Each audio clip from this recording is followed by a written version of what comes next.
ইতিমধ্যে সকলের জানা খবর, যুদ্ধাপরাধী মীর কাসেম আলীর রায়, ফাঁসির রায় কার্যকর করা হয়েছে কাশিমপুর কেন্দ্রীয় কারাগারে। সেখান থেকে প্রতি মুহূর্তের খবর জানাচ্ছেন সহকর্মীরা। ৭১ জানালেও সেই সহকর্মীদের সাথে সংযুক্ত হব, জানার চেষ্টা করব সবশেষ প্রস্তুতি।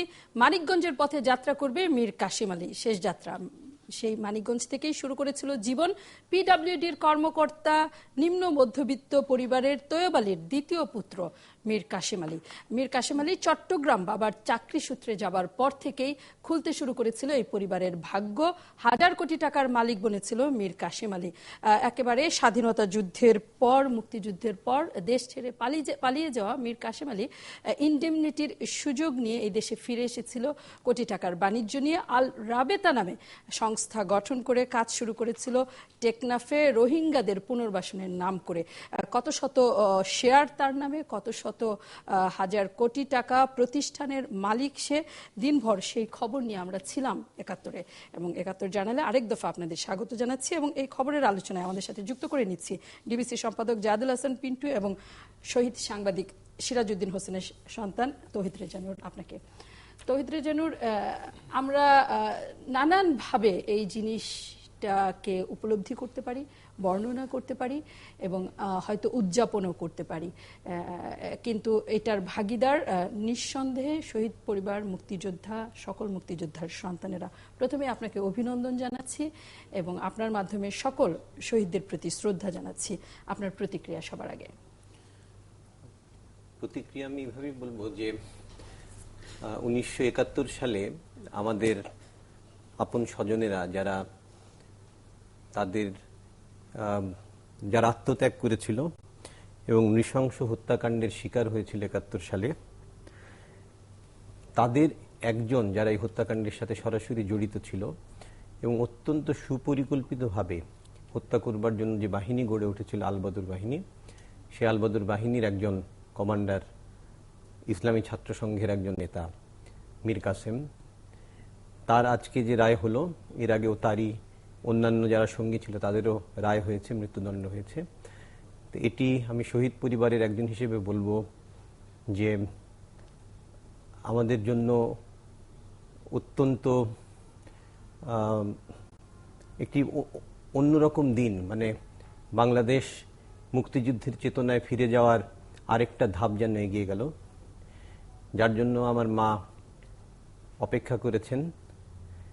১৯৭২ সাল থেকে শহীদ পরিবারের মানুষেরা বঙ্গবন্ধুর কাছে গেছেন, দাবি তুলেছেন এবং সেই হত্যাকাণ্ডের বিচার এখন হচ্ছে ২০১০ সাল থেকে আনুষ্ঠানিকভাবে শুরু হবার পরে। বঙ্গবন্ধু জীবিতকালেও শুরু হয়েছিল, কিন্তু পরবর্তীতে আমরা জানি যে কি হয়েছিল। আজকের এই বিচারের রায় যেটি হলো, শাস্তি, মৃত্যুদণ্ড যেটি হয়ে গেল, আমি মনে করি যে সমস্ত শহীদ পরিবার শুধু নয়, মুক্তিযুদ্ধের চেতনায় যারা বিশ্বাসী, এদেশের সকল মানুষ এবং মানবতায় যারা বিশ্বাসী, গণহত্যার বিরুদ্ধে যারা, তাদের সকলের জন্য এটা শুধু বাংলাদেশের পরিমণ্ডলের মধ্যে নয়, সারা বিশ্বের জন্য একটি মাইল ফলক হলো, আজকে একটি ইতিহাস সৃষ্টি হয়েছে।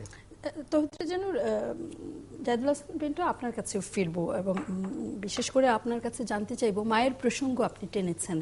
এই মুক্তিযুদ্ধ লড়াইয়ে নানান মানুষ নানান রকমভাবে অংশ নিয়েছে, কিন্তু আমরা জানি যে মায়েদের লড়াইটা ছিল অন্যরকম। আমরা জসিমের মায়ের কথা জানি, যে জসিমকে নির্মম নির্যাতন করা হয়েছিল, আটকে রেখে চোখ বেঁধে, এবং ডালিম হোটেলে মীর কাসেম অনেকটা নিজ হাতে জসিমকে মেরেছে। তার মায়ের ভাত না খাওয়ার গল্প জানি, আজাদের মায়ের ভাত না খাওয়ার গল্প জানি।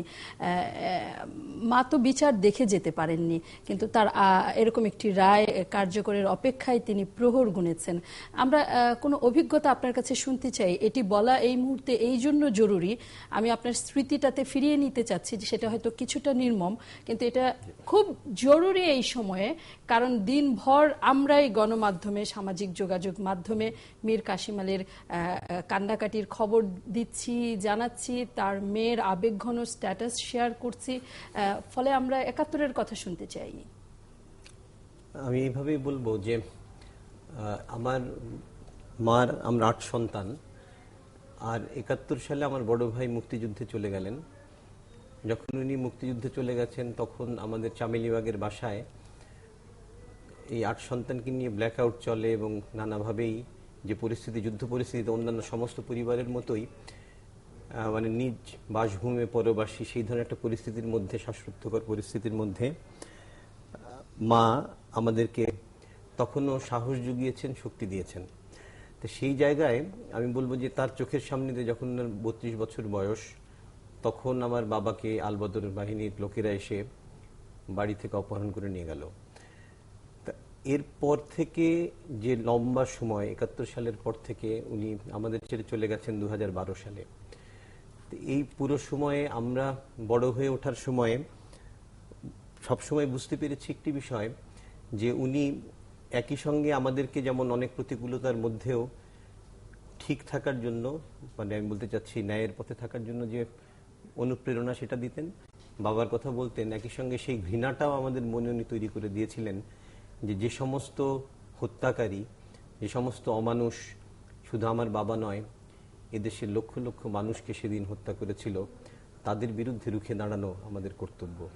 উনি নিজেও রাজপথে ছিলেন, শহীদ জননী জাহানারা ইমামও যখন আন্দোলন গড়ে তুললেন, 72 সালেও ছিলেন, এবং বিশেষ করে আমি বলবো যে 92 সালে 91 সালে যখন শুরু হলো আন্দোলন, সেই সময়ে তখন উনি সেখানে ছিলেন। চট্টগ্রামেও যে বিজয় মেলা হয়, সেখানে আমার মা শহীদের স্ত্রী হিসেবে এরশাদ আমলেই ওখানে গিয়ে বক্তৃতা দিয়ে এসেছেন এবং সেই সময় যুদ্ধাপরাধীদের বিচারের দাবিও সেখান থেকে তুলেছেন।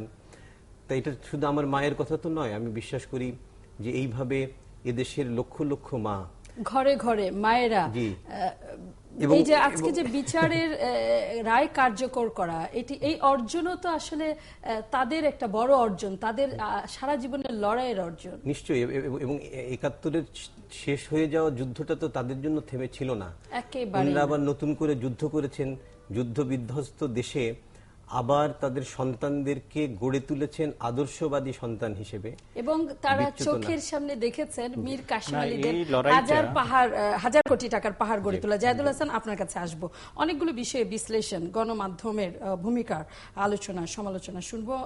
কাশিমপুর কারাগারের আরেক দফা খবর, তার আগে যদি জেনে নেই, সহকর্মী নাদিয়া শারমিন আছেন টেলিফোনে আমাদের সাথে যুক্ত।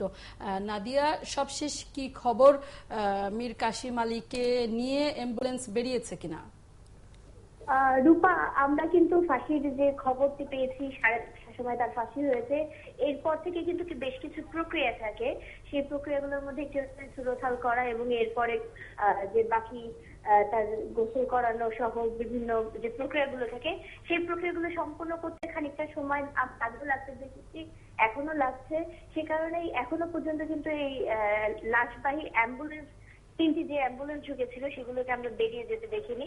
আমরা শুধুমাত্র বিশেষ কিছু কর্মকর্তাদের মাঝে মাঝে বেরোতে দেখেছি। ডিআইজি ঢাকা রেঞ্জ নুরুজ্জামান, তিনি বেরিয়ে গেছেন। তিনি যাওয়ার আগে বলে গেছেন ফাঁসি কার্যকরের বিষয়টি যে সিনিয়র জেল সুপার তিনি এসে জানিয়ে গেছেন। কিন্তু এখনো পর্যন্ত যেই প্রক্রিয়াগুলো সেটি শেষ হয়নি বলে আমরা জানতে পেরেছি। তবে সেই প্রক্রিয়া শেষ হতেও আজ খুব বেশি সময় লাগবে না বলেই আমাদের ভেতর থেকে যে তথ্যগুলো আসছে তাতে জানা যাচ্ছে। আমরা হয়তো যদি সবকিছু ঠিক থাকে তাহলে 10 থেকে 15 মিনিট এরকম সময়ের মধ্যেই হয়তো এই প্রক্রিয়াগুলো শেষ হয়ে যেতে পারে। তার মানে যে কোনো সময় হয়তো সেই খবরটি আপনি আমাদের জানাতে পারবেন। নাদিয়া শারমিন, খবর পাওয়া মাত্রই আবার আমরা আপনার সাথে যুক্ত হব, জানার চেষ্টা করব সবশেষ খবর। জায়েদুল হাসান, যে প্রসঙ্গটি মুক্তিযুদ্ধ চলাকালীন সময়, আমরা আবার ওই সময়টিতেই যেতে চাই। আসলে সেই সময় মুক্তিযোদ্ধারা যারা শহীদ হয়েছেন তারা কোনো ধরনের সহানুভূতি তো অনেক দূরের শব্দ, কিছুই পাননি, চরম নির্যাতন পেয়েছেন, অপমান পেয়েছেন। এমনকি আমরা জানি যে ডালিম হোটেলে খুব নির্মমভাবে যারা পিপাসা নিয়ে কাতরেছেন তাদের প্রস্রাব দেওয়া হয়েছে পানির বদলে, এবং তাদের জন্য নিশ্চয়ই অনেক বেদনার। তারপরও খবর হিসেবে আমরা প্রতি মুহূর্তে গণমাধ্যমে জানাচ্ছি মীর কাসেম আলীকে তওবা পড়ানো হচ্ছে। মীর কাসেম আলী কি খেয়েছেন, কি পড়েছেন, এবং কোন ইমাম তাকে তওবা পড়িয়েছেন, কি বলবেন একে? আমি আসছি, তার আগে আমি একটু তহিদ রেজা নূরের মায়ের মতো অগণিত শহীদ সন্তানের মাকে শ্রদ্ধা জানিয়ে একটা কথা বলতে চাচ্ছিলাম। উনি বলেছেন তার মায়ের সংগ্রামটা, এটা উনি তো নিজে দেখেছেন, সংগ্রামটা কিন্তু আসল সংগ্রাম শুরু হয়েছিল ৭১-এর পরে। আপনি শুধু একটু চিন্তা করেন, তার আমাদের তো বন্ধুস্থানীয়, ওরা কাছ থেকে দেখেছি এমন আরো অনেককে, যে ৭১-এ অনেকে ছিলেন, যে সহানুভূতি জানানোরও লোক অনেক ছিলেন। এই যে ৩-৪ বছরের তখন বয়স, ৭৫-এ এসে তাদের মতো অনেক ফ্যামিলিকে বাড়ি থেকে বের করে দেওয়া হয়েছিল। আমি আজকেই এক মুক্তিযোদ্ধার সন্তানের কথা শুনছিলাম আমি এক টেলিভিশনে, যে ৭৫-এর ১৫ই আগস্টের পরে তাদেরকে যে বাড়ি থেকে বের করে দেওয়া হলো, 4 সন্তান নিয়ে পুকুর ঘাটে অবস্থান করছিলেন ওই মা। দেখেন, রাষ্ট্র তখন তার বিরুদ্ধে। ৭১-এ কিন্তু দেশের জনগণ পক্ষে ছিল, রাষ্ট্র পক্ষে ছিল, তারা একটা লড়াইয়ের মধ্যে ছিলেন। এরপর আপনার রাষ্ট্র তার বিরুদ্ধে গেল, প্রশাসন তার বিরুদ্ধে, সরকার তার বিরুদ্ধে, আশেপাশের মানুষগুলিও কেমন যেন পরিবর্তন হয়ে গেল। সেই লড়াইয়ে ওই মায়েরা তাদেরকে বড় করে মানুষ করে আজকে প্রতিষ্ঠিত করেছেন। এই যে দীর্ঘ সময় থাকার শিক্ষা দিয়েছেন, দীর্ঘ সময় যে লড়াই করে আসছেন, সে মায়েদের অবদানটা আমার মনে হয় এখনো আমরা রাষ্ট্রীয়ভাবে ওইভাবে স্বীকৃতি দিচ্ছি না। পিন্টু ভাইয়ের এই কথার সাথে আমি একটু যোগ করতে চাই, মানে বাড়ি থেকে উচ্ছেদ করার যে প্রসঙ্গ, বঙ্গবন্ধু আমাদেরকেও থাকার জন্য একটা আবাসনের ব্যবস্থা করেছিলেন। আমাদের সাথে শহীদ ডক্টর আবুল কালাম আজাদের ফ্যামিলি, 19 নম্বর নিউজ কাটন। তা বঙ্গবন্ধু হত্যার পরেই জিয়াউর রহমান আসার পর থেকে শুরু হলো আমাদেরকে নোটিশ দেয়া, এবং ফাইনালি আমাদেরকে খুবই অসম্মানের সঙ্গে উচ্ছেদ করা হয়েছিল এরশাদ আসার পরে ৮২ সালের এপ্রিলের শুরুতে। তা এটি ছিল এতটাই অসম্মানজনক, আমাদের ইলেকট্রিক লাইন কেটে দেওয়া হলো, পানির লাইন কেটে দেওয়া হলো, লেবার এসে ফ্যানটা নামিয়ে নিল, আম্মা বসে আছে, আমরা সবাই নামছে, আমাদের সব বালিশ টালিশ সব নিচে ফেলে দিল। আশপাশের সমস্ত লোক দেখছে, তাদের চোখে আমরা এই বাড়িটা অবৈধভাবে দখল করে আছি। আর ওই বাড়িটা ছিল, এমপি ছিল ডলি আজাদ, পাকিস্তানি এমপি। তার মেয়ে আজরা জামান আবার বিয়ে করেছিল এই দেশের একজনকে, সেই সুবাদে তাকে গিফট হিসেবে দেখিয়ে তারা একটা মামলা করে এটা স্বরাষ্ট্র মন্ত্রণালয়ের মাধ্যমে ইয়ে করেছিল। সুমিতা দেবীর ফ্যামিলিকে, অনলদেরকে ভীষণ রকম অপমান করে বের করে দেওয়া হয়েছে। শাওনদেরকেও একইভাবে বাড়ি থেকে বের করে দেওয়া হয়েছে, অনেক পরিবারকে। সেই লড়াইটা, এই যে মায়েরা রাস্তায় রাস্তায় ঘুরে রাতে, আপনার দিনের পর দিন তো আমি জানি এমনও ফ্যামিলি আছে যে আপনার ওই যে বের করে দিয়েছে, ওখানেই তার 2-1 দিন থাকতে হয়েছে। তো সেই লড়াইটা আমি বললাম, ওই যে মায়েরা, আর তো কেউ নাই তার পাশে, এতগুলো সন্তান নিয়ে এই জায়গায় যে এসেছেন, সে মায়েদের ভূমিকাগুলো আমার মনে আরো বেশি করে জানানো উচিত, সে স্বীকৃতি দেওয়া উচিত। এবং ইতিহাস আরো আসবে, আশা করি আসবে। আজকে 45 বছর পর তো ফাঁসি দণ্ড কার্যকর করতে তো আমার 45 বছর লেগেছে। এই কষ্টটা উনি, ওনার মা, এমন আরো অনেকে করেছেন, কিন্তু শেষ হাসিটা তো দিচ্ছেন। হ্যাঁ, আসবে, আমার মনে আরো 45 বছর হয়তো অপেক্ষা করতে হবে, কিন্তু সত্যের জয় হবে। এবং যে সময়টার কথা আমরা বলছি, ঠিক সেই সময়টাতে আবার যারা যুদ্ধাপরাধ ঘটালো, শহীদ করলো, তাদের উত্থানও হচ্ছিল। তাদের অন্যতম মীর কাসেম আলী, এবং মীর কাসেম আলীর এই উত্থানের গল্পটাও সাংবাদিক হিসেবে অনেক তথ্যবহুল আমাদের কাছে, এবং এখনো অনেক অনুসন্ধানের, যে কেমন করে নানান সরকারের আমলে এই মীর কাসেম আলী এতটা প্রভাবশালী, প্রতিপত্তিশালী এবং টাকার পাহাড় বানালেন। আমরা একটা বিরতিতে যাব, এবং বিরতির পর আমাদের সাথে চট্টগ্রাম থেকে যুক্ত হবেন নূরজাহান খান, আরেক মা, আরেক স্ত্রী, যিনি নির্যাতন দেখেছেন, সেই ঘটনা আমাদের জানাবেন, তার অভিজ্ঞতা আমরা শুনবো। থাকুন ৭১ চ্যানেলে।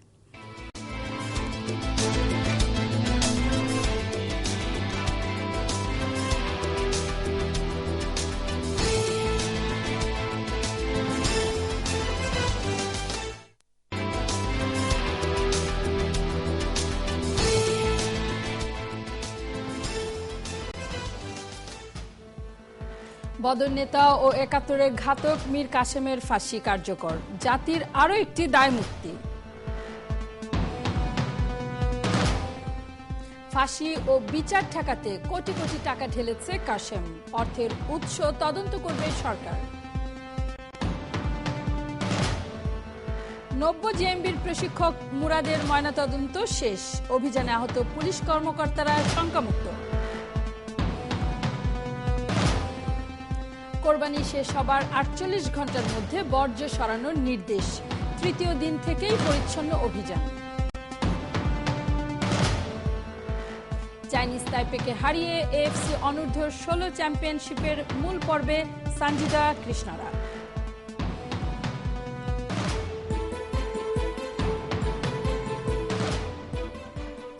সকল লড়াকু মায়েদের প্রতি শ্রদ্ধা ভালোবাসা এবং শুভেচ্ছা সানজিদা কৃষ্ণাদেরও, যারা আজকের এই দিনে আমাদের আরেকটি বিজয় উপহার দিলেন। স্বাগত আপনাদের সকলকে ৭১ জার্নালে। আমাদের সাথে আছেন জাহেদুল হাসান পিন্টু এবং তৌহিদ রেজা নূর। আরো যুক্ত হচ্ছেন চট্টগ্রাম থেকে, যার কথা বলেছিলাম, নূরজাহান খান। ৭১ সালে ডালিম হোটেলে নির্যাতিত সাইফুদ্দিন খানের স্ত্রী। ৭১-এর আপনার অভিজ্ঞতা শুনতে চাই নূরজাহান খান। আপনি কি আমাকে শুনতে পাচ্ছেন? আমরা ডালিম হোটেলকে আপনার যে কাছ থেকে দেখার অভিজ্ঞতা সেটি জানতে চাই। ডালিম হোটেলকে তো আমি দেখেছি, তখন তো আর দেখার দুর্ভাগ্য বা সৌভাগ্য কোনোটা হয়নি। নভেম্বরের 25 তারিখ ৭১ সাল আমার স্বামীকে পশ্চিম মাদারবাড়ি, চট্টগ্রামের পশ্চিম মাদারবাড়ির আজিজ কলোনির ৬ নম্বর বাসা থেকে ধরে নিয়ে যাওয়া হয়।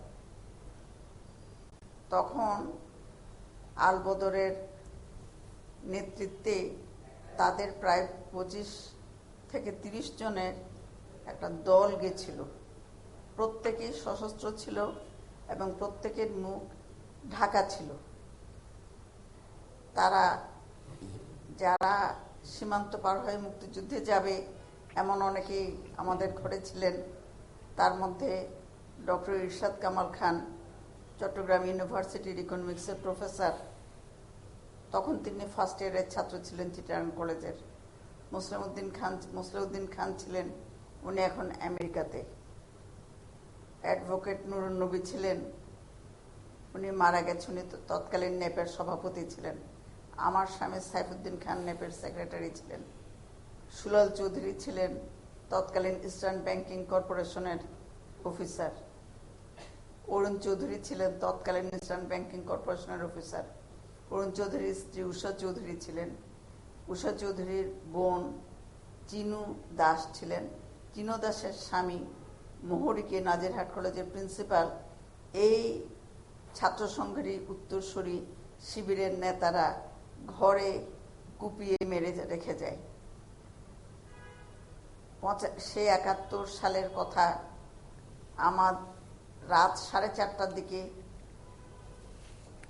গুলিগোলার আওয়াজ, এত জোরে জোরে আওয়াজ হচ্ছিল যেন এখনই সবকিছু শেষ হয়ে যাবে।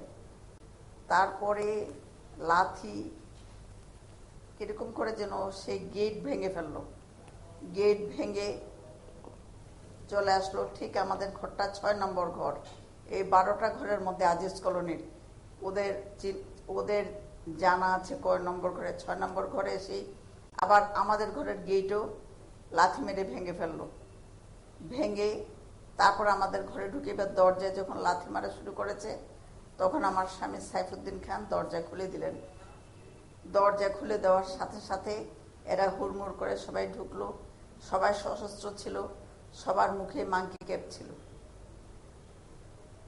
তারা সাইফুদ্দিন খানকে জিজ্ঞেস করলো নেপের সাথে সম্পর্ক কি। একে একে ইরশাদ কামাল খান, মুসলিউদ্দিন খান, অরুণ চৌধুরী, নুরুন নবী, সুলাল চৌধুরী সবাইকে একের পর এক একই সাথে মারছে এবং কথা জিজ্ঞেস করছে।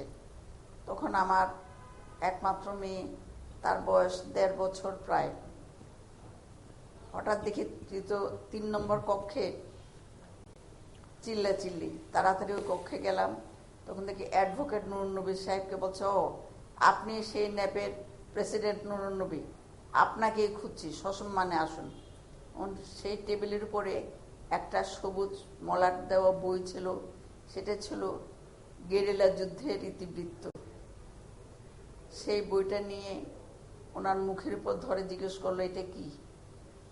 আমি তার মানে নূরজাহান খান যারা ওখানে গিয়েছিল তারা বাঙালি ছিল, প্রত্যেকেই বাঙালি। প্রত্যেকেই বাঙালি। আপনি তাদের কাউকে চিনতে পারেন? বিশেষ করে আপনি তো সাক্ষী দিয়েছেন মীর কাসেম আলীর মামলায়, এবং আপনার এই চেনার কারণে পরে আপনার উপর কোনো ধরনের চাপ এবং ভয়, সেই অভিজ্ঞতা যদি আমাদের বলেন। শুনেন, চাপ ভয় ওরা ওরা কতটা নৃশংস এবং কতটা নিষ্ঠুর সেটা নিশ্চয় বলার অপেক্ষা রাখে না। তারা তো হম্বিতম্বি করছে যে আমরা যারা আমাদের বিরুদ্ধে সাক্ষী দিয়েছে, আমরা যখন ক্ষমতায় আসব আমরা তাদেরকে নির্বংশ করব। সেটা কি যথেষ্ট নয়? এই মুহূর্তে আমার মনে হয় মীর কাসেম আলীর ফাঁসি দেওয়া হয়েছে, সেটা যেমন আমাদের অনেক বড় পাওনা। এই দেশ কলঙ্কমুক্ত হয়েছে, আমরা শহীদদের কাছে আমরা দায় মুক্ত হয়েছি, শহীদদের রক্তের ঋণ কিছুটা হলেও আমরা শোধ করতে পেরেছি। 2 লাখ মা বোনের ইজ্জতের বিনিময়ে এই দেশ স্বাধীন হয়েছে। এই নরপিশাচ, এই নারী লোভী, এই নারী ধর্ষণকারী, এই ঘাতক, তার ফাঁসি হয়েছে বটে, কিন্তু তার স্ত্রীর যে দম্ভ, শহীদ বলে নিজেকে দাবি করা এবং তাদের চেষ্টা বিভিন্নভাবে যে তারা নির্দোষ, তারা শহীদ হবে, তাদের ঔদ্ধত্য আমার মনে হয় ক্ষমা করার আর অবকাশ নেই। তাদের নুরজাহান খান, আপনি থাকুন আমাদের সাথে, এবং আপনি খুবই গুরুত্বপূর্ণ একটি প্রসঙ্গ তুলেছেন। যুদ্ধাপরাধীদের পরিবারের সদস্যদের দম্ভ এবং তাদের রাজনৈতিক অবস্থান তারা দফায় দফায় পরিষ্কার করছেন। জায়েদুল হাসান, এর আগে আমরা দেখেছি সালাউদ্দিন কাদের চৌধুরী, সাকা চৌধুরীর ফাঁসির রায় কার্যকর হয়েছে। নিজের দম্ভের কারণে সাকা চৌধুরী বিশেষভাবে সমালোচিত। সেই সাকা চৌধুরীর ছেলেকে বিএনপির নতুন কমিটিতে অন্তর্ভুক্ত করা হয়েছে। আজকে মীর কাসেম আলীর পরিবারের সদস্য, তার মেয়ে, তার স্ত্রী দাবি করেছেন তিনি শহীদ, এবং যে পথে তিনি যেতে চেয়েছিলেন সেই পথে তিনি গিয়েছেন, এবং এক সময় বাংলাদেশ সেই পথের স্বীকৃতি দিবে, সম্মান দিবে। এটি কিভাবে নিয়ন্ত্রণ করা সম্ভব, বা এই বিষয়ে কি ধরনের ব্যবস্থা, সামাজিক সচেতনতা কি করণীয়? আসলে দেখেন, এই সুযোগটা পেত না যদি আপনার এই 71-এর এই পরাজিত শক্তি জামাত, আলবদর, রাজাকার এই গোষ্ঠীটা, যেটা আমরা আসলে 45 বছর আগে যে বিচারটা করতে যদি পারতাম, সেটা যে পারি নাই। এরপরে 75 পর থেকে তারা যেভাবে আপনার এই পৃষ্ঠপোষকতা পেয়েছে, আমি বলবো যে এই দানবের মহিরু হয়েছে এই গত কয়েক বছরে তারা। এখন আজকে এসে যখন এই কথা বলতে পারছে, এর মধ্যেও যদি আমরা তাদেরকে নিষিদ্ধ করে দিতে পারতাম, তাদের রাজনৈতিক অধিকার কেড়ে নিতে পারতাম। কিন্তু যারা ব্যক্তি, এই পরিবারের সদস্যরা, বংশ পরম্পরা, শুনেন, ব্যক্তি, হ্যাঁ, সে যদি বাংলাদেশের আদর্শে, স্বাধীনতায়, বাংলাদেশের সার্বভৌমত্বে বিশ্বাস করে, সে কি বলছে? সে বলছে যে এটা ইসলামের জন্য সে শহীদ হয়েছে। সে তো ইসলামের নামে, ইসলাম ধর্মের নামে ব্যবসা করতে গিয়ে তার এই অবস্থা হয়েছে। সে তো ধর্ম ব্যবসায়ী ছিল, তাই না? সে তো ইসলাম ধর্মের জন্য লড়াই করে নাই, সে ইসলাম ধর্মকে পুঁজি করে ব্যবসা করেছে। তো তার জন্য আজকে সে যে কথাগুলো বলছে, এই কথাগুলি বলার সুযোগ পেত না। আমরা তো সেই সুযোগটা তাদেরকে দিয়েছি, এটা অস্বীকার করার উপায় নাই। আজকে আমি বিশ্বাস করি, কারণ এই গত 7-8 বছর আগেও এই দেশের মানুষ চিন্তা করতে পারে না এদের ফাঁসি হবে, কিন্তু এখন তো সেটা অ্যাকচুয়ালাইজড হয়ে গেছে। এখন তো মানুষ বিশ্বাস করছে, তাই না? তো এটা আমিও এখনো এটা বিশ্বাস করি, এই জামাত, শিবির এবং স্বাধীনতা বিরোধী গোষ্ঠী আপনার রাজনীতি থেকে নির্মূল হবে। সেই জায়গাটা আপনার, হ্যাঁ, বলতে পারেন যে কিভাবে হবে, এটা ঐক্যমত্য লাগবে নানানভাবে। সেই ঐক্যমত্য দেখবেন একটা সময় হয়ে যাবে। এই শেখ হাসিনা 1992 সালের 16 এপ্রিল আপনি যদি জাতীয় সংসদে যে ভাষণটা দিয়েছিলেন, বিরোধী দলের নেত্রী হিসেবে একটা প্রস্তাব এনেছিলেন গোলাম আজমের বিচার দাবি করে, সেই বক্তৃতাটা যদি আবার নতুন করে শুনেন, তখন আপনি বুঝতে পারবেন যে উনি ভিতর থেকে সেটা চেয়েছিলেন। সেটা আপনার 96-এ তার সরকার অতটা শক্তিশালী ছিল না। এর মধ্যে জামাত আরো যেটা করেছে 75-এর পর থেকে, শুধু রাজনীতিতে তো ঢুকে নাই, রাজনীতির পাশাপাশি প্রশাসনও তো তারা ঢুকে পড়েছিল, তাই না? প্রশাসনে, সামাজিক প্রতিষ্ঠায়, এবং এই বিষয়ে আপনি শেখ হাসিনার যে ভাষণের কথা বললেন, এবং তার পরবর্তীতে শেষ করে নেই সেইটা আপনার দেখেন, উনি যখন শক্তিশালী হলেন 2009-এ, উনি কিন্তু আর দেরি করেন নাই। যে কারণে আমি এটা বিশ্বাস করি, শেখ হাসিনা যদি থাকে, আমি আওয়ামী লীগের কথা বলছি না, আওয়ামী লীগের কি হবে না হবে, ডিসিশন কি নিবে আওয়ামী লীগ আমি জানি না। শেখ হাসিনা যদি আওয়ামী লীগের নেতৃত্বে থাকেন এই ঘটনাটাও ঘটবে, এটা আমার বিশ্বাস। এটা আপনার জামাত নিষিদ্ধ না, শুধু জামাতের সম্পদ বাজেয়াপ্ত হবে। আমি আরো বিশ্বাস করি জামাতের সংশ্লিষ্ট যারা, তাদের প্রত্যেকের রাজনীতি করার অধিকার কেড়ে নিতে হবে, তাদের ভোটাধিকার কেড়ে নিতে হবে, নির্বাচন করার অধিকার কেড়ে নিতে হবে, কারণ তারা যেন পলিসি মেকিং এ না আসতে পারে। তাদের সরকারি চাকুরি, রাষ্ট্রীয় কোনো প্রতিষ্ঠানে তারা যেন ঢুকতে না পারে সেই ব্যবস্থাও করতে হবে, কোনো দলেও যেন যেতে না পারে সেই ব্যবস্থাও করতে হবে। আমি আরো মনে করি এই যে উনি একজন শহীদের সন্তান, উনি যদি এই দেশে এখন বিজনেস করে, উনি একটা কর্পোরেট ট্যাক্স দিবেন। হ্যাঁ, আবার এই জামাত, এই যারা দেশটারই চায় নাই, উনিও বিজনেস করে একই রকমের ট্যাক্স দিবেন কেন? আমি তো মনে করি মুক্তিযোদ্ধা বা মুক্তিযুদ্ধের সন্তানরা যে ট্যাক্স দিবেন, ওই জামাত রাজাকার শিবিররা যদি রাজনীতি করতে আসে, ব্যবসা করতে আসে, তার ডাবল ট্যাক্স দিতে হবে, এটা পে করতে হবে। 71-এ তারা যা করেছে এখনো যেহেতু তারা সেটা মেনটেন করছে। আপনি যে বলছেন না তার সন্তানের দোষ কি, আদর্শ, তার সন্তানের দোষ কি? তার সন্তানের দোষ হলো সেটা সে তার বাবার ওই কুখ্যাত আদর্শকে বহন করে চলেছে। বাবার আদর্শটাকে সে ত্যাগ করে আসতো। সে যদি মনে করতো যে না বাবা ভুল করেছে, বাবা ক্ষমা চায়নি, আমি ক্ষমা চাচ্ছি, আমি ক্ষমা চেয়ে আমি এই দেশের স্বাধীনতা সার্বভৌমত্বের জন্য আমি লড়াই করব, সে তো সেটা করছে না, সে তো একই পথে যাচ্ছে। সো তার মর্যাদা আর আপনার তহিদ রেজা নূরের মর্যাদা এই রাষ্ট্রে একরকম হতে পারে না। এইটা আপনার বৈষম্য। আপনার যে বিশ্বাস, তার প্রতি পূর্ণ শ্রদ্ধা এবং আস্থা রেখে আমরা কেবল চ্যালেঞ্জগুলো বুঝতে চাই তহিদ রেজা নূর, এবং এই চ্যালেঞ্জগুলো বাস্তবায়ন করা যে একটা চিত্র, হয়তো আগামী কয়েক বছর পরের একটা চিত্র জাহেদুল হাসান একবার চেষ্টা করলেন, সেই জায়গায় পৌঁছাতে গেলে পরে যে প্রক্রিয়াগুলোর মধ্যে দিয়ে এখন আমরা যাচ্ছি। আপনি বলছিলেন যে মীর কাসিম আলীকে মানিকগঞ্জে দাফন করা হলো, একজনকে ফরিদপুরে দাফন করা হলো, এরকম নানান কিছু আমরা ঘটতে দেখছি। এই মুহূর্তে এই চ্যালেঞ্জগুলো উত্তরাবার কোনো প্রস্তাবনায় আমরা যেতে পারি কিনা? হ্যাঁ, আমি মনে করি যে ঘটনাটা ঘটছে এই বিচার প্রক্রিয়ার মাধ্যমে, মৃত্যুদণ্ড যাদের রায় আসছে তাদের এই মৃত্যুদণ্ড কার্যকর হবার পরপরই আমরা দেখছি যে রাষ্ট্রীয়ভাবে তাদের লাশ সমাধিস্থ করবার জন্য পরিবারের হাতে দিয়ে দেওয়া হচ্ছে এবং তাদের এলাকায় এটা দাফন করা হচ্ছে পারিবারিকভাবে। কিন্তু আমি মনে করি এখানে রাষ্ট্রের একটি বড় দায়িত্ব আছে, কারণ যে কারণে আজকে বাংলাদেশ স্বাধীন হবার এতগুলো বছর পরে আমরা আবার এই অন্যায়ের বিচার করছি, তাহলে এটি তো মানে আমাদের অনাগত ভবিষ্যৎ বা আগামী প্রজন্মকে জানাতে হবে। সেজন্য এদেরকে একটি নির্দিষ্ট স্থানে রাষ্ট্রীয়ভাবেই সমাধিস্থ করা দরকার এবং সেখানে প্রত্যেকের পরিচিতি থাকতে হবে, সেখানে খোদাই করা থাকতে হবে যে তারা কি ধরনের নৃশংস অপরাধ করেছে, দেশের বিরুদ্ধে গিয়ে কি কি ঘটনা ঘটেছে। এইভাবে আমরা আমাদের আগামী প্রজন্মকে শিক্ষিত করে এই ব্যাপারে মানে জানাতে পারি। এটি শুধু বাংলাদেশের ক্ষেত্রে তো নয়, এটি সারা বিশ্বেই আছে। দ্বিতীয় বিশ্বযুদ্ধের পরে সেখানে গ্যাস চেম্বার থেকে শুরু করে অস্কিজ বা হলোকাস্ট যেখানে হয়েছে, এই জিনিসগুলো এখনো ধারণ করে রাখা হয়েছে। কেউ গেলে এখনো উপলব্ধি করে, গা শিউরে ওঠে কি ধরনের অপরাধ হয়েছে। অথবা আমরা যদি ইয়েতেও যাই, এই যে আন্দামান অথবা সেই এগুলোতে ওইখানকার কারাগারে কিভাবে রাখা হতো, তখনকার যারা বিপ্লবী ছিল তাদেরকে বন্দী করে, সেটা এভাবে ধারণ করা হয়েছে। কিন্তু আমি বলছি যারা কিনা অন্যায় করেছিল তাদের জন্য আলাদাভাবে এটা করা দরকার। আর একই সাথে যে কথাটা এসেছিল যে তাদের সন্তানরা উত্তরসূরি, তারা ধীরে ধীরে, যেটা আমাদের মা উনিও প্রসঙ্গটা এনেছেন, আমাদের পিন্টু ভাই আনলেন, আমরা সকলেই বিষয়টি মানে বলছি, সেখানে এই সরকারের দায়িত্ব যেমন মানে এখানে বর্তাচ্ছে বা আমাদের যে আস্থাটার কথা বললেন প্রধানমন্ত্রীর প্রতি, সেটি তো আমরা অবশ্যই বিশ্বাস করি। পাশাপাশি এই শুভবুদ্ধির উদয় সারা জাতির মধ্যে, দেশের মধ্যে হওয়া দরকার। কারণ যে ঘটনাগুলো ঘটছে আজকে এতগুলো বছর পরে, আমরা অন্যায়ের বিচার যেমন করছি, কিন্তু ইতিহাসে অলরেডি এই ব্যাপারটা নির্ধারিত হয়েছে। যেমন ধরা যাক, দ্বিতীয় বিশ্বযুদ্ধের পরে ফ্যাসিস্ট বাহিনী জার্মানিতেই তারা আবার নানাভাবে, নানা পৃষ্ঠপোষকতায় তারা আবার বিভিন্ন জায়গায় আসার চেষ্টা করেছে এবং সেটাও হয়েছে তাদের নানা ধরনের দুর্বলতার কারণে।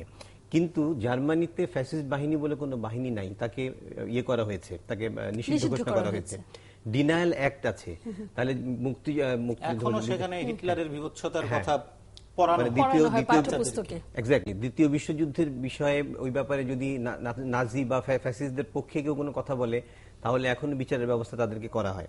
তা আমাদের দেশে আমি বিশেষ করে বলবো, শুধু আমরা জামাতকে পিন পয়েন্ট করলে হবে না, কারণ এরা যে মূল পৃষ্ঠপোষকতাটা পেয়েছে, এখানে আমি বাংলাদেশ জাতীয়তাবাদী দলকে বিশেষ করে বলবো, কারণ রাজনৈতিকভাবে যদি আমরা চিন্তা করি, মিলিটারি রুল নানা ফর্মে এসে নানাভাবে তারা আস্তে আস্তে মুক্তিযুদ্ধের চেতনা থেকে সরিয়েছে এবং আস্তে আস্তে এরা গণতান্ত্রিক রাজনৈতিক দলের নাম করে আমাদের তারুণ্যের মধ্যে বিভ্রান্তি ছড়িয়েছে। মুক্তিযুদ্ধের চেতনা বিরোধী যে মূল্যবোধ, সেই অপমূল্যবোধগুলো তারা তার মানুষের মগজে ঢোকানোর চেষ্টা করেছে, যে জন্য আজকেও এই জামাত শেল্টার পাচ্ছে বিএনপি বা এদের কাছে।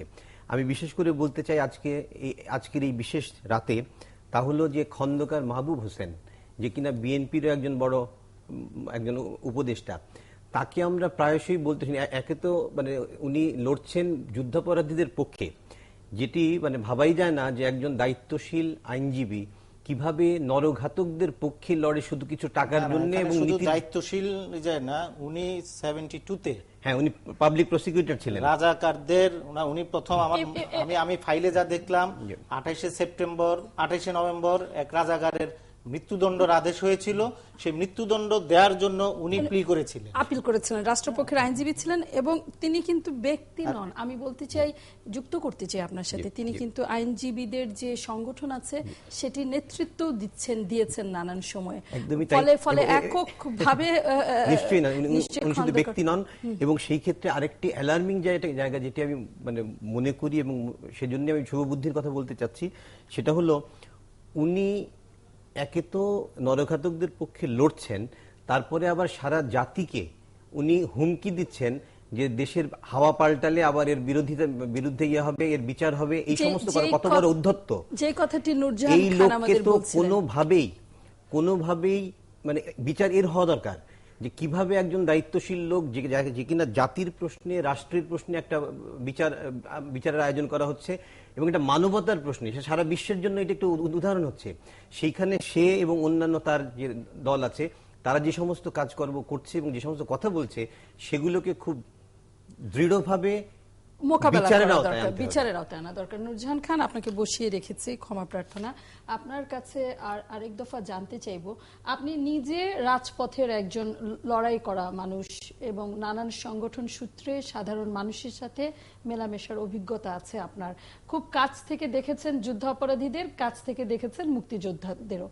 এই যে যুদ্ধাপরাধীদের সন্তানদের কথা আমরা বলছি, তাদের অধ্যত্বের কথা বলছি, আপনার কি মনে হয় যে খুব স্বাভাবিক সামাজিক সচেতনতা, ইতিহাস, পাঠ্যপুস্তক, শুধুমাত্র এই প্রক্রিয়ায় যুদ্ধাপরাধীদের সন্তান, তাদের উত্তরসূরি বংশধরদের অবস্থান, রাজনৈতিক অবস্থান পরিবর্তন করা সম্ভব? আমার মনে হয় অবশ্যই সম্ভব। এই যে চট্টগ্রাম ইউনিভার্সিটিতে যখন জঙ্গি খুঁজতে গেল, তখন আরবি বিভাগে দেখা গেল মওদুদের বই, সেখানে তাদের পাঠ্যপুস্তক আছে। আপনারা একবার চিন্তা করতে পারেন এটা কি পরিমাণ অ্যালার্মিং জিনিসটা। তারপর আপনারা বলেন আজকের ঘটনাটা চিন্তা করেন, আজকে কি করে আমাদের আইজি প্রিজন বললেন, আজকে মানে যেদিন ফাঁসির রায় হচ্ছে 30 তারিখে, যে মীর কাসেমের স্ত্রী বলেছে ওনার নিখোঁজ ছেলে আসা পর্যন্ত ওনাদের সময় দেওয়া হোক, কি ডিসিশন নেবে।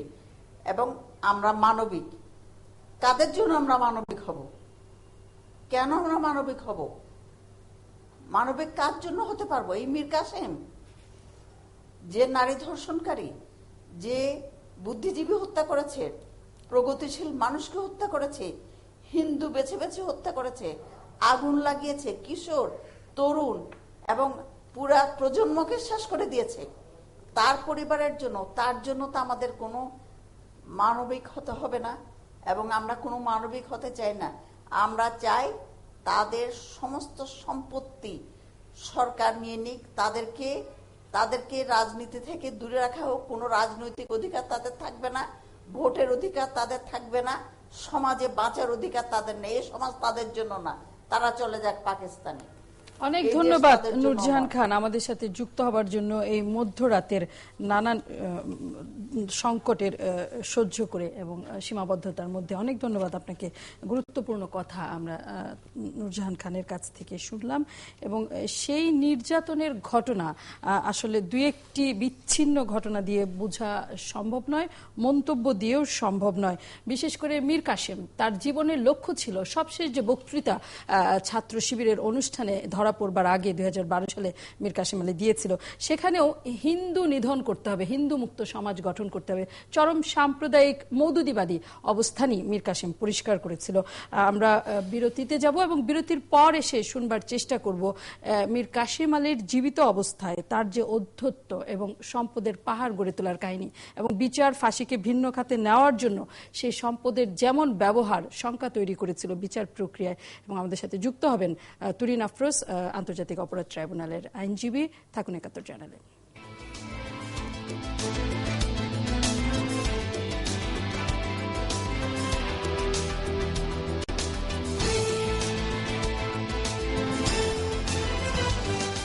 দৈনিক পিপলস ভিউর ডেপুটি এডিটর নাসিরউদ্দিন চৌধুরীকে ধরে নিয়ে নির্যাতন করা হয়েছিল ডালিম হোটেলে। সেই নির্যাতনকারীদের নেতৃত্বে ছিলেন মীর কাসেম আলী।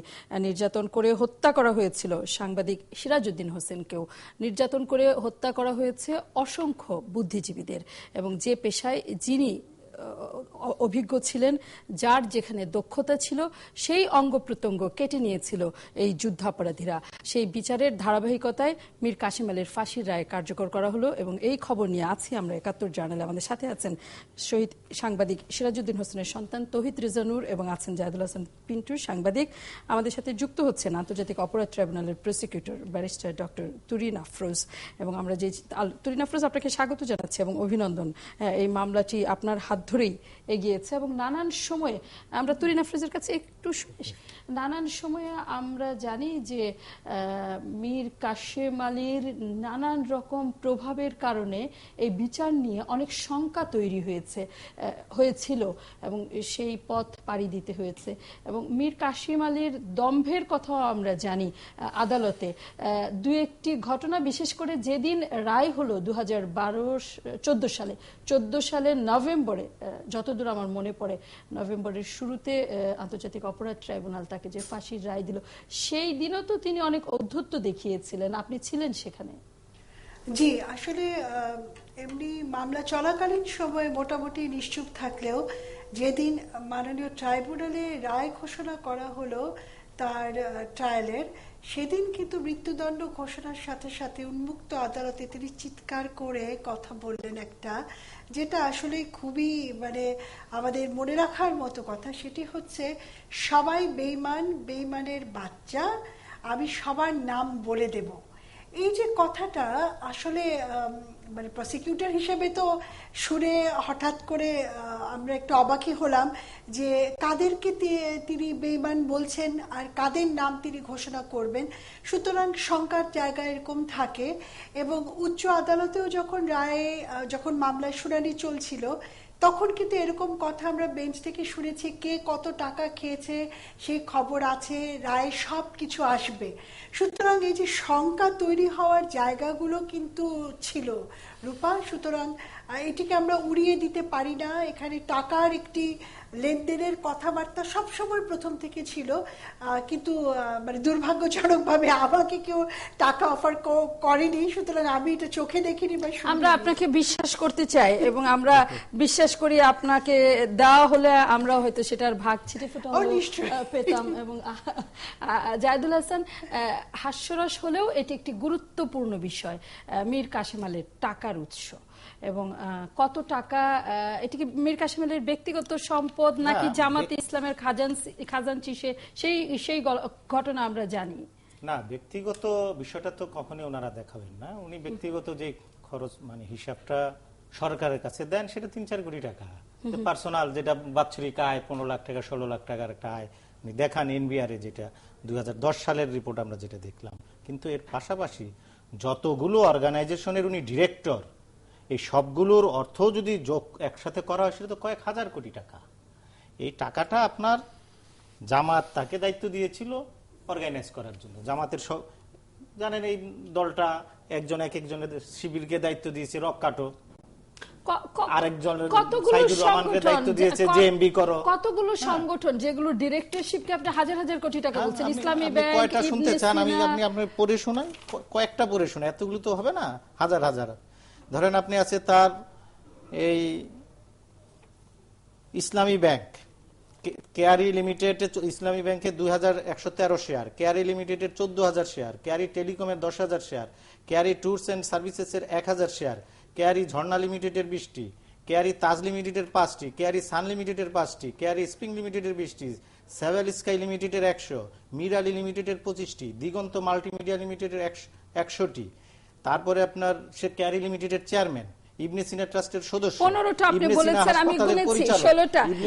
জাহিদুল হাসান সরকারি দপ্তরে জমা দেওয়া তার যেটা আপনার মরদেহ বানানো জিনিস উনি নিজে জমা দিয়েছেন এনবিআর এর।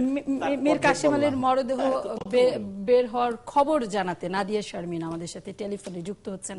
সহকর্মী নাদিয়া আছেন কাশিমপুর কারাগারের সামনে, নির্ধারিত জায়গায় যেখানে সাংবাদিকদের জন্য জায়গা ঠিক করে দেওয়া হয়েছে, তার ভেতরে যেতে একেবারেই মানা। নাদিয়া, সেখান থেকে কি দেখেছেন, কি তথ্য আছে আপনার কাছে?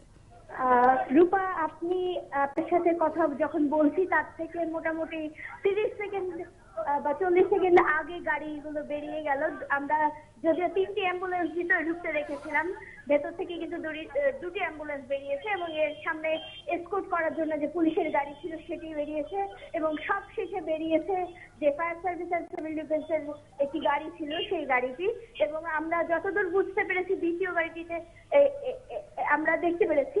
তো এই মুহূর্তে কিন্তু আসলে আমরা দেখেছিলাম যে রাস্তার দুপাশে যারা এই ফাঁসির পক্ষে যারা অনেকদিন ধরে দাবি জানিয়ে আসছে, আপনারা যাদেরকে গণজাগরণ থেকে শুরু করে একেবারে প্রত্যেকটি ফাঁসির ঘটনায় দেখেছেন, সেই মুক্তিযোদ্ধারা যারা ফাঁসির দড়ি এবং অন্যান্য বিভিন্ন প্ল্যাকার্ড সহ বিভিন্ন ভাবে এই ফাঁসির দাবি জানাতো, তারা কিন্তু আমরা দেখেছি এই যে এই শিবির প্রতিষ্ঠাতা যে যুদ্ধাপরাধী তার গাড়িতে জুতো ছুঁড়ে মেরে তাদের যে প্রচন্ড ঘৃণা রয়েছে সেটি প্রকাশ করেছে।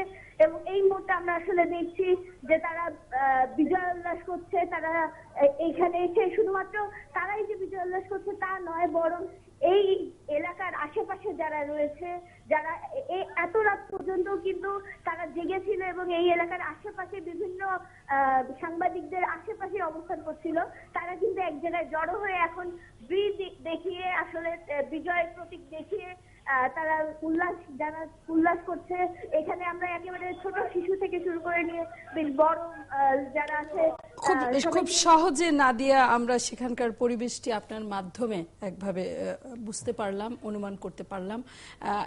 এই যে গাড়ির বহর, নিরাপত্তা বহর, এবং আমরা জানি বিচারিক প্রক্রিয়ায় যেমন করে প্রতিটি ধাপ স্বচ্ছতার সাথে যথেষ্ট সময় দিয়ে পার করা হয়েছে, একইভাবে রায় কার্যকর করার ক্ষেত্রেও আইন শৃঙ্খলা রক্ষাকারী বাহিনীদের পক্ষ থেকে সর্বোচ্চ সতর্কতা এবং প্রতিটি ধাপ নিয়ম অনুযায়ী রক্ষা করা হয়েছে। তারই অংশ হিসেবে নিরাপত্তার যে আয়োজনের কথা আপনি বললেন, সামনে পেছনে গাড়ি এবং এই গাড়ি বহরের মধ্যে তার পরিবারের সদস্যদের দেখেছেন। এরই মধ্যে তো আমরা জানি যে 48 জন সদস্য তার সাথে দেখা করতে গিয়েছিলেন এবং তার মধ্যে হয়তো 35 জনের খবর আমরা জানি যারা দেখা করতে পেরেছেন। সেই পরিবারের সদস্যদের বহন করা কোনো গাড়ি দেখতে পেয়েছেন কিনা? না, তাদের কোনো পরিবারের সদস্যকে কিন্তু আমরা অ্যাম্বুলেন্সের ভেতরে দেখতে পাইনি। অবশ্য অ্যাম্বুলেন্সটি যেহেতু কাজটি অসুস্থ ছিল, এর ভেতরে যদি লাশের সাথে মানুষ থেকেও থাকে সেটি নিশ্চিত হওয়াটাও একটু কষ্টকর। অনেক ধন্যবাদ নাদিয়া। এবং এরপর আমরা জানি মীর কাসেমের গন্তব্য মানিকগঞ্জে, সেখানে তার পারিবারিক যে গ্রাম, অবস্থানের গ্রাম, সেখানেই তাকে দাফন করা হবে এবং পরবর্তীতে মানিকগঞ্জ প্রতিনিধির মাধ্যমে, সহকর্মীর মাধ্যমে সেখানকার অগ্রগতির খবর আমরা জানবো। জাহিদুল হাসান, 17-18টি প্রতিষ্ঠান এরই মধ্যে হয়ে গিয়েছে, এই নাকি এই তালিকা আরো লম্বা? আরো তালিকা অনেক লম্বা। আমি তো বললাম উনি যেটা আপনার এনবিআর এর 2010-এ যেটা 2012-এ অ্যারেস্ট হয়েছেন, তো তার আগে যেটা জমা দিয়েছেন সেই তালিকার খণ্ডিত অংশ আপনাকে বললাম। এই টাকাটা আয় করা তো দোষের কিছু না, কিন্তু সমস্যাটা কোথায়? সমস্যাটা হয় এই যে টাকাটা আয় করে রাষ্ট্রীয় পৃষ্ঠপোষকতা বিভিন্ন সময় পেয়ে ব্যবসা বাণিজ্য করে লোন নিয়ে, হ্যাঁ লোনও আছে তার 100 কোটি টাকার উপরে, এই টাকাটা যখন ব্যয় হয় আপনার এই জঙ্গিবাদে মৌলবাদ ছড়িয়ে দেওয়ার কাজে, তখনই তো আশঙ্কাটা যায়। টাকাটা আয়ের দোষের কিছু না, এই জায়গাটিতে আমার বক্তব্য আমি শেষ করতে দিই। নাহলে টাকা আয়, আপনি যদি বৈধভাবে টাকা আয় করেন তাহলে তো আপনাকে দোষ দিবে না কিছু, কিন্তু আপনি টাকা আয় যে করছেন, এই যে শব্দটা আমি বললাম, রাষ্ট্রীয় পৃষ্ঠপোষকতা নিয়ে, সুবিধা নিয়ে, এই যে তার আগের গল্পটাতে যেতে চাই আমরা। এরই মধ্যে জানি যে মানিকগঞ্জে পিডব্লিউডির একজন কর্মকর্তার খুবই নিম্ন মধ্যবিত্ত পরিবারের শুরুতে আসতে দিলেন, নাহলে আপনার ভুল বুঝবেন, শুরুতে আসতে দেন। আমি যে এই টাকাটার কথা বললাম, এর সূত্রে যদি যাই তখন আমার কথাটা অন্যরকম হবে। আপনি 1980 সালে উনি রাবেতা আল ইসলামের মধ্য দিয়ে, বুঝতে পেরেছি, এবং সেই টাকাটা, ওই যে রাবেতা আল ইসলামের যে টাকাটা, সেটি তিনি জোগাড় করেছেন।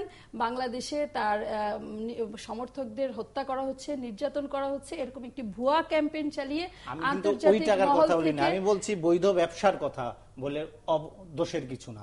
কিন্তু মীর কাসেমের কথা যদি বলি, জামাতের সমস্ত টাকা যেটা আপনার ব্যবসার বাইরে, এটা এই ব্যবসায় কত টাকা আসে, ব্যবসার বাইরে যে টাকাটা আসছে, পুঁজি সংগ্রহের যে প্রক্রিয়াটা, পুঁজি, আমি একদম সেই জায়গাটিতে যেতে চাই। তাকে তো ইউজ করা হয়েছে, এই সংগঠনগুলোকে ইউজ করে বাইরে থেকে টাকা আনা হয়েছে, রোহিঙ্গাদের নাম করে টাকা আনা হয়েছে। হ্যাঁ, একটা হচ্ছে মুক্তিযুদ্ধের সময় অকাতরে তারা নানান কিছু দখল করেছে, লুটপাট করেছে, গনিমতের মাল হিসেবে নিজেদের বাড়িতে সম্পদের পাহাড় গড়ে তুলেছে, এবং তারপর আবার যখন দেশে টিকতে পারেনি বিদেশে গিয়েছে, বিদেশে গিয়ে নানান সংগঠনের কাছে নানান গল্প ফেদে তারা টাকা পয়সা নিয়েছে, এবং দেশে সুযোগ হওয়া মাত্র ফেরত এসেছে, এবং ফেরত এসে তারা এই বাণিজ্য শুরু করেছে। এই দেশে যে করলো, আমি তো সেই শব্দটা আসতে চাচ্ছিলাম, যে পৃষ্ঠপোষকতা পায় নাই, আর নাহলে এই টাকাগুলো কিভাবে করেছে। এই 75 পর থেকে টানা 21 বছর তো এই পৃষ্ঠপোষকতা পেয়েছে। 96-এ এসে একটু টান পড়েছিল, কিন্তু 5 বছর, তারপরে 2001-এ তো ক্ষমতায় এসে গেল। একটা বিরতিতে যেতেই হচ্ছে, বিরতির পর আবার ফিরছি। এটিও একটা লম্বা আলোচনা, যেমন লম্বা তালিকা জামাত এবং মীর কাসেমের নানান সংগঠনের মালিকানার। থাকুন একাত্তর জার্নালে।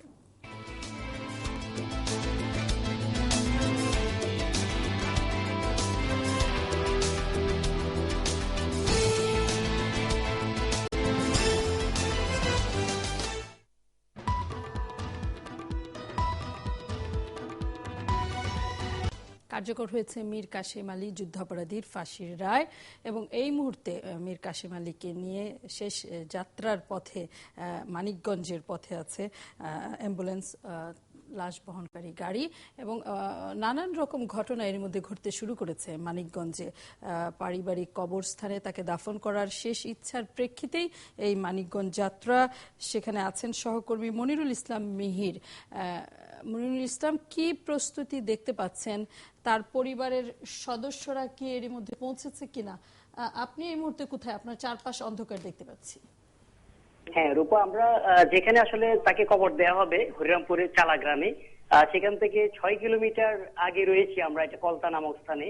এখানে পুলিশ সদস্যরা আমাদেরকে, আমরা যারা সংবাদকর্মী আছি তাদেরকে এখানে তারা আটকে দিয়েছে, বলছে যে আসলে নিরাপত্তার ক্ষেত্রে মিডিয়া কর্মীদেরকেও সেখানে যেতে দেওয়া হচ্ছে না, যেখানে খবর করা হচ্ছে। কারা যেতে দিচ্ছে না? আইন শৃঙ্খলা রক্ষাকারী বাহিনী এখানে মূলত যে মানিকগঞ্জে দায়িত্বরত যে পুলিশ রয়েছেন, তারা আমাদেরকে বলছেন যে তাদের উপরে অর্ডার আছে যে এখানে মিডিয়া কর্মী সহ কাউকে ওই জায়গায় যেতে দেওয়া হবে না। যার কারণে আমরা 6 কিলোমিটার আগে কলতা নামক স্থানে, এখানে রাস্তার পাশে বন্ধ করে আপনি নিশ্চয়ই দেখতে পাচ্ছেন, এখানে আমরা অবস্থান করছি। তার মানে হচ্ছে মনিরুল ইসলাম, যদি আপনাকে ধন্যবাদ আপনাকে আমাদের সাথে যুক্ত হবার জন্য। আমরা তুরিন আফরোজ আমাদের সাথে আছেন, তাকে যুক্ত করে নিয়ে এই আলোচনায় ফিরতে চাই। জায়েদুল হাসান, মিহিরের অভিজ্ঞতা নিয়ে কোনো মন্তব্য?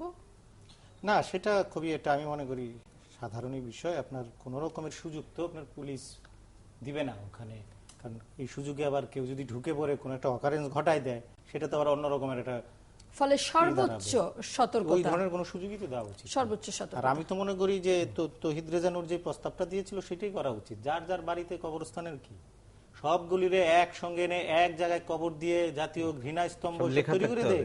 প্রত্যেকের ইতিহাস, কে কি অপকর্ম করেছে, যে তুরিনরা যে ফাইট করে যে রায়টা এনেছে, ওই জাজমেন্টে যা বলেছে বাঙালি খান সেনা, তাদের যে অপরাধগুলো, যে সমস্ত অপরাধে তার মৃত্যুদণ্ড হয়েছে, সেই অপরাধগুলোর বর্ণনা তার এপিটাফে লেখা থাকবে। বাংলাদেশের মানুষ সারা জীবন, ভবিষ্যৎ প্রজন্ম, তার পরবর্তী প্রজন্ম জানবে তার অপরাধটা কি ছিল। আমরা কি আমাদের পরবর্তী প্রজন্মকে শুধু মুক্তিযুদ্ধের ইতিহাসই জানাবো? মুক্তিযুদ্ধের ইতিহাসের পাশাপাশি স্বাধীনতা বিরোধীদের তো একটা ইতিহাস ছিল, তারা কিভাবে আমাদেরকে নির্যাতন করেছে সেই ইতিহাসগুলো তো তুলে ধরা উচিত ছিল। সেই জায়গাটা এদেরকে একসঙ্গে যদি একটা জায়গায় আপনি দিতে পারতেন, ওই তার প্রস্তাবের সঙ্গে আমি একমত। সমস্ত রাজাকার আলবদর যারা মৃত্যুদণ্ড প্রাপ্ত ট্রাইব্যুনাল কর্তৃক, তাদের জায়গা হবে এক জায়গায়, মানুষ ঘৃণা জানাবে সেখানে। তো তৃজনুর আপনার কাছে ফিরবো, তার আগে তুরিন আফরোজ, অনেকগুলো প্রস্তাব এরই মধ্যে জাহিদুল হাসান তুলেছেন এবং তার সাথে আমাদের সহমত জানিয়েছেন তৌহিদ রেজা নুরও। যদি আমরা বলি জামাতে ইসলামী নিষিদ্ধ করার যে মামলা, সেটি এখনো ফাইলবন্দি অবস্থায় আছে এবং তারপরে যে প্রস্তাবগুলো সমাজের নানান স্তরে আলোচিত হতে শুরু করেছে সেটি হচ্ছে তাদের পরিবারের সদস্যদের বিষয়ে আইন করে বিভিন্ন রকম সিদ্ধান্ত নেওয়া। যেমন একটি সুনির্দিষ্ট প্রস্তাবে জাহিদুল হাসান বলছিলেন যে যদি তারা বাংলাদেশে ব্যবসা করতে যায় তাহলে যেন সেই ব্যবসার করের পরিমাণ বাড়িয়ে দেওয়া হয়। আসলে কি এরকম আইন করে সম্ভব কিনা? কারণ আমরা জানি সংবিধান সকল নাগরিককে সমান অধিকার দেওয়ার জন্য একটি অঙ্গীকার করে রেখেছে। সংবিধানে যে অধিকারের কথা বলা আছে সেই অধিকার কিন্তু কখনোই শর্তহীন নয়। সংবিধানের প্রত্যেকটি মৌলিক অধিকার, মাত্র 1.5টি মৌলিক অধিকার ছাড়া বাকি প্রত্যেকটি মৌলিক অধিকার হচ্ছে শর্ত সাপেক্ষে। সুতরাং এখানটিতে বিশেষ আইন আমরা তৈরি করতেই পারি। আর আমাদের যে 47-এর 3 আর 47-এর ক অনুচ্ছেদ রয়েছে সংবিধানে, সেখানে কিন্তু গণহত্যাকারী যুদ্ধাপরাধীদের ক্ষেত্রে সমান অধিকারের কোনো অবস্থান রাখা হয়নি। আর দ্বিতীয় যে বিষয়টি, জাহিদুল হাসানের একটি প্রশ্ন আছে, তুরিন আপনাকে পেয়ে আমি প্রশ্নটা করতে চাচ্ছি, আমি জানার আগ্রহ। এই সংবিধানের 6 অনুচ্ছেদ অনুযায়ী তো আমাদের একটি নাগরিকত্ব আইন থাকার কথা। সেই নাগরিকত্ব আইনটা কি আমরা সংবিধানের যে 47 অনুচ্ছেদের কথা বললেন, যেটা সংবিধানের কতিপয় বিধানের কি বলে সেটাকে অপ্রযোজ্যতা, না সেই সুযোগটা আমরা নিতে পারি কিনা যে আমরা যারা স্বাধীনতা বিরোধী এবং যুদ্ধাপরাধীদের দল করে তাদেরকে আমরা দ্বিতীয় শ্রেণীর নাগরিক বানাবো? কোন সুযোগ আছে আইনি? 47-এর ক এবং 47-এর ক এবং 47-এর 3 অনুযায়ী সেটা করা সম্ভব যদি সেখানটাতে মৌলিক অধিকার ক্ষুণ্ণ হয়। আমাদের সংবিধানে গ্যারান্টি যে মৌলিক অধিকার, তাতে কিচ্ছু যায় আসে না। কারণ এই একটি জায়গায় আমাদের সংবিধান সাংবিধানিক প্রাধান্যের বা কনস্টিটিউশনাল সুপ্রিমেসি জায়গাটি কম্প্রোমাইজ করেছে। তার মানে হচ্ছে গণহত্যাকারীদের জন্য যদি কোনো আইন করা হয় এবং সেই আইন যদি কনস্টিটিউশনের সাথে সাংঘর্ষিক হয়েও থাকে, তারপরেও সেই আইন বৈধ বলে গণ্য হবে। পরিষ্কার। তুরিন আফরোজ থাকুন আমাদের সাথে। তৌহিদ রেজা নূর, যে জায়গা থেকে আমরা এই আলোচনাটি শুরু করেছিলাম মায়েদের লড়াইয়ের কথা বলে, তাদের প্রতি শ্রদ্ধা জানিয়ে, সেই মায়েদের অপ্রাপ্তির তালিকাও অনেক দীর্ঘ। অনেক মাই জীবদ্দশায় দেখেও যেতে পারেননি। শহীদ জননী জাহানারা ইমাম, তিনি দেখে যাননি যে মীর কাসেমের ফাঁসি হলো, গোলাম আজমের বিচারের রায় কার্যকর হলো। তাদের কাছ থেকে আমাদের দায় আরেকটু আমরা কিভাবে কমাতে পারি? একটি তো আমি মনে করি যে রাষ্ট্রীয়ভাবেই উদ্যোগ নেওয়া দরকার। কারণ মায়েদের যে যুদ্ধ, সেটা মুক্তিযুদ্ধের পরেও তারা সন্তানদেরকে আদর্শবান করে গড়ে তোলা এবং এই প্রতিকূলতার মধ্য দিয়ে ভীষণ রকমের এক যুদ্ধ করে এই পর্যন্ত এসেছিলেন। এখনো অনেক মা যারা বেঁচে আছেন, তারা এবং যারা আমাদেরকে ছেড়ে চলে গেছেন, সকলের কথা ভেবেই যেমন আমরা শহীদদেরকে শ্রদ্ধা জানাই, যেমন আমরা বীরাঙ্গনাদেরকে মুক্তিযোদ্ধা হিসেবে আমরা এখন উপাধিতে বিশেষিত করেছি, একইভাবে শহীদদের স্ত্রী যারা ছিলেন এবং আজও বেঁচে আছেন তাদের জন্য বিশেষভাবে ভাবা দরকার। এই লড়াইয়ের তো শেষ নেই। আর আরেকটি কথা, এই আজকের এই আলোচনার সুযোগে আমি বলতে চাচ্ছি যে আমরা যখন দেশটাকে, একটা ইনফেক্টেড সমাজটাকে যখন ডিসইনফেক্টেড করতে চাচ্ছি, আমরা এখনো দেখছি যে সমাজের মধ্যে অনেকেই দেশের ভেতরেও দেশের বাইরেও অনেক ধরনের যেটাকে আমি বলবো যে দেশের ভেতরে থেকে অনেক ধরনের অপচর্চা করছেন, যা কিনা এই আমাদের ভালো কাজটাকে প্রশ্নবিদ্ধ করার জন্য ভূমিকা রাখছে। এর মধ্যে আমি নাম ধরেও বলতে পারি, যেমন ডেভিড বার্গম্যান করছেন, একই সঙ্গে বাইরে অ্যামনেস্টি ইন্টারন্যাশনাল করছে, এদিকে টবি ক্যাটম্যান করছেন। এইভাবে আমরা যদি ধরি, একইভাবে রাজনৈতিক দল হিসেবে বিএনপির নাম বললাম। একদম সময়ের সংকট আছে। সেই জায়গা থেকে আমি যেটা বলতে চাচ্ছি যে এই বিষয়গুলোকে নিয়েও আজকে মিডিয়া, সরকার এবং সকলেরই ভাবার দরকার আছে তা না হলে আমরা যে পথে এগুচ্ছি সেটাকে নিষ্কণ্টক করা যাবে না। অনেক ধন্যবাদ তৌহিদ রেজা নূর আমাদের সময় দেবার জন্য।